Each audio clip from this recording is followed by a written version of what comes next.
آج ہم پاکستان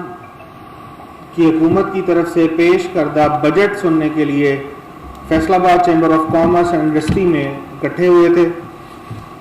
آج کا یہ جو بجٹ حکومت نے پیش کیا تو اس کے اندر ہم تمام دوستوں نے اکٹھے بیٹھ کر اس کو سنا۔ سب سے پہلے تو میں آپ کا شکر گزار ہوں کہ آپ تمام لوگ ہماری دعوت پر یہاں تشریف لائے اور ہمارے ساتھ اس بجٹ کو سنا۔ میں آج سمجھتا ہوں کہ یہ بجٹ اس لحاظ سے بھی تاریخی اہمیت کا حاصل ہے کہ اس میں حکومت نے نہ صرف صنعتوں کو فیصل آباد چیمبر آف کامرس کے ساتھ جو پری بجٹ سیشنز ہوئے ان میں جو ہماری ڈیمانڈز تھیں، یا یوں کہیں کہ جو ہم نے صنعتوں کی بحالی کے لیے اور ان کی مزید کنٹینیوٹی کے لیے جو ڈیمانڈز کی تھی، ان کو ملحوظ خاطر رکھ کر یہ بجٹ ڈرافٹ کیا ہوا ہے۔ اس کے اندر جو سب سے بڑا بینیفٹ صنعتوں کو دیا گیا وہ تقریباً 1600 ٹیرف لائنز اور تقریباً 4200 ارب روپے کے کسٹم ڈیوٹیز کا خاتمہ ہے، جو کہ بلا شبہ قابل تحسین ہے، جن کے اندر کیمیکلز، لیدر، ٹیکسٹائل، ربر اور فرٹیلائزر ہے جو ڈائریکٹلی انوالو ہے آپ کے ایگریکلچر سے۔ اس کے ساتھ ساتھ حکومت نے اس بجٹ کے اندر ہماری جو ہمیشہ ڈیمانڈ رہی ہے ایس ایم ای سیکٹر کے لیے فکسڈ ٹیکس اسکیم کا اجرا بھی کیا، جو کہ میں سمجھتا ہوں ایک قابل تحسین اقدام ہے۔ ہم ہمیشہ کہتے ہیں کہ S M E sector Pakistan کی اکانومی کا بیک بون ہے۔ بے شک یہ اقدام ابھی کافی نہیں ہے، لیکن یہ ایک اچھا انیشیٹو ہے جو ایس ایم ایز کو کانفیڈنس دے گا اور وہ مزید کام کریں گے۔ آئی ٹی سیکٹر کے اندر حکومت نے فری لانسنگ اور دوسری سروسز کی برآمد کو فروغ دینے کے لیے خصوصی رجیم متعارف کی ہے، جس کے اندر زیرو ریٹنگ انہیں رکھا گیا ہے۔ اس کے ساتھ ساتھ آپ کی متوسط طبقے کے لیے جو اپنی گاڑی کا اصول سمجھتا ہے تو 850 سی سی کی جو کار ہے اس کے اوپر سے ایکسائز ڈیوٹی کا خاتمہ اور دیگر ڈیوٹیز کا خاتمہ بھی شامل ہے، تاکہ لوگوں کے لیے اپنی سواری کا حصول ممکن ہو سکے۔ جہاں پر حکومت نے اس ٹیکس کو اس بجٹ میں اور بہت ساری امرات کا جاری کی، اس کے ساتھ ساتھ ترقیاتی بجٹ بھی 900 ارب روپے کا تقریباً آپ سب نے سنا ہمارے ساتھ یہاں اناؤنس کیا ہے۔ کلائمیٹ چینج جو ہمارا اس وقت سب سے بڑا مسئلہ تھا، اس حوالے سے بھی حکومت نے اپنا بلین ٹری پروگرام جاری رکھنے پہ اکتفا کیا ہے۔ اس کے ساتھ ساتھ جو سب سے اہم پوائنٹ ہے جو ہم سمجھتے ہیں کسی بھی بجٹ کا تھا، حکومت نے اس وقت بڑا ایمبیشیس ٹارگٹ بھی رکھا ہے جو کہ 5800 ارب روپے کے ٹیکس کی وصولی کا ہے۔ ہم سمجھتے ہیں کہ حکومت نے اس چیز کو بھی دہرایا ہے کہ ہم یہ ہدف موجودہ ٹیکس پیئرز کی عام کوسٹنگ کر کے نہیں بلکہ ٹیکس نیٹ کو براڈن کر کے حاصل کریں گے۔ اس کے لیے انہوں نے سیلف اسیسمنٹ اسکیم کا اناؤنسمنٹ اور تھرڈ پارٹی آڈٹ جیسی جو اسکیمز ہیں ہم ان کو بھی سراہتے ہیں، جو بلا شبہ ٹیکس نیٹ میں شامل لوگوں پہ کا کانفیڈنس بڑھائے گی۔ لیکن ہماری تجویز ہے کہ اس میں ابھی بہت ساری کام کرنے کی ضرورت ہے۔ فیصل آباد چیمبر آف کامرس ہمیشہ یہ بات کرتا رہا ہے کہ ہمیں وہ ونڈو ختم کر دینی چاہیے جو ان رجسٹرڈ لوگوں کو لیول پلینگ فیلڈ مہیا کرنے میں ایک رکاوٹ حاصل ہے۔ میں قرم شہزاد صاحب کو کہتا ہوں وہ آگے آ جائیں پلیز۔ کہ پرائمری سرپلس جو تقریباً -3.5 ہوتا تھا وہ 0.4 پازیٹیو پہ آ چکا ہے، مطلب ہمارے اخراجات کا جی ڈی پی ریشو ہے جی وہ کم ہوئی ہے، اس میں ہمارے پاس سرپلس آپ کا کم ہوا ہے۔ اور اس کے ساتھ ساتھ ہم اس تجویز کو بھی حکومت کو سراہتے ہیں کہ انہوں نے ہر گھرانے کے لیے اس سال میں ہیلتھ کارڈ کی ایشوئنس کو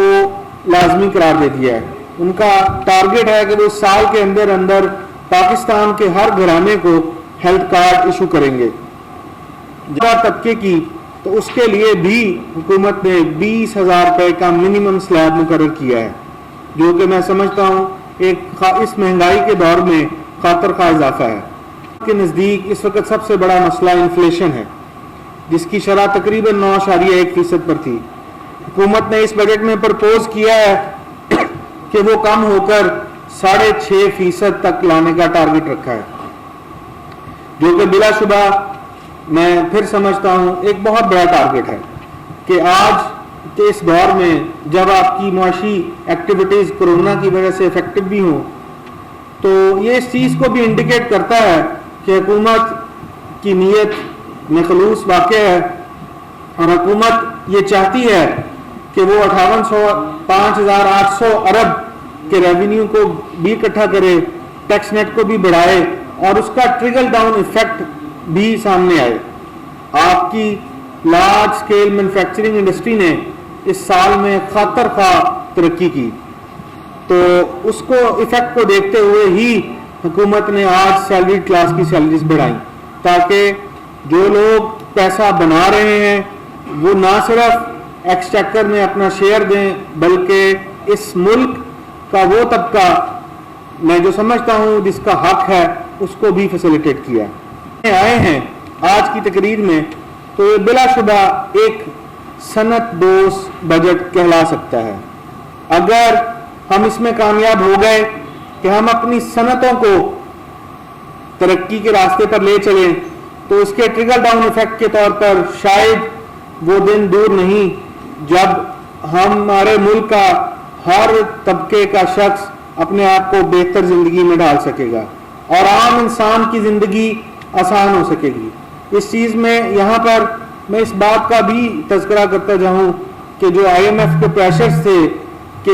بجلی کے نرخ بڑھائے جائیں, ان کو بھی حکومت نے یکسر نظر انداز کر دیا اور بجلی میں مزید نرخ نہیں اضافہ کیا. ہم اس کے ساتھ ساتھ جہاں پر حکومت نے اس بجٹ میں کافی اپریشیٹیبل کام کیے, لیکن اس کے ساتھ ساتھ ہم ہسٹری کو دیکھتے ہوئے اس چیز کی بھی توقع کرتے ہیں کوئی منی بجٹ نہیں آئیں گے, اور اسی بجٹ کو ہی پورے سال پر رکھا جائے گا, تاکہ ملک, کیونکہ اس وقت ملک میں اگر ہم انڈسٹری کی بات کریں تو انڈسٹری صرف ایک ہی صورت میں چل سکتی ہے جب آپ کنٹینیو انڈسٹریل پالیسی لائیں. چھوٹے چھوٹے 3-3, 4-4 ماہ یا 6-6 ماہ کی پالیسیز کے حوالے سے انڈسٹریلسٹ یا انویسٹرز یہاں پر نہیں آ سکتے. یہاں کا فیصل آباد کیونکہ ایک انڈسٹریل شہر ہے, اور فیصل آباد میں پاکستان کا سب سے بڑا SEZ بھی موجود ہے, تو اس حوالے سے جو SEZs کی مراعات ہے اور SEZ کی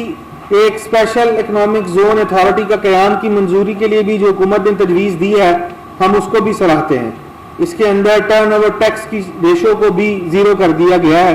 جو میں سمجھتا ہوں کہ انڈسٹری کے حوالے سے ایک بلا شبہ بڑا اچھا اقدام ہے. ہاؤسنگ سیکٹر کی بات کریں یا انڈسٹریل سیکٹر کی بات کریں تو لوگوں کو گھروں کی اویلیبلٹی کے لیے بھی حکومت نے سستے گھر فراہمی کرنے کے لیے وعدہ کیا ہے. ہمارے ملک کی آبادی کا تقریباً 60% زراعت سے منسلک ہے, تو کسانوں کو بھی قرضہ جات کی فراہمی کے لیے حکومت نے ایفرٹ کی ہے, لیکن ہم سمجھتے ہیں کہ یہ قرضوں کی جو اماؤنٹ رکھی گئی ہے اس کو ری وزٹ کرنا چاہیے, کیونکہ اگر کسی نے ٹریکٹر خریدنا ہو یا زرعی مشینری خریدنی ہو تو 2 لاکھ روپے کا بلا سود قرضہ ناکافی ہے. اس کے لیے اس کو زیادہ اماؤنٹ کے قرضے کی یا آپ منیمم ریٹ پہ 2-3% کے اوپر قرضہ جات فراہم ہونے چاہیے. اس کے ساتھ ساتھ اگر حکومت نے لوگوں کو, عام پبلک کو گھر دینے کے لیے جو اسکیم شروع کی ہے, اس کے اندر میری اور فیصل آباد چیمبر کی طرف سے یہ ریکویسٹ ہے کہ اس کی جو پریکٹیکل امپلیمنٹیشن ہے اس میں فقدان پایا جا رہا ہے. بینکس اس طریقے سے سروسز پرووائڈ نہیں کر رہے, لوگوں کو قرضہ جات لینے میں مشکلات کا سامنا ہے. پاکستان میں بہت سارا طبقہ انفارمل سیکٹر پہ مشتمل ہے, لوگوں کے پاس فارملی اپنے پاس سیلری سٹرکچر موجود نہیں ہے, تو انفارمل سیکٹر کو بینک سے قرضہ جات کی فراہمی کے لیے کافی مشکلات کا سامنا ہے. تو اس کے لیے بھی اس کی جو فیسیلیٹیشن ہے اس کو دیر پا بنانے کی میں سمجھتا ہوں ضرورت ہے. At the end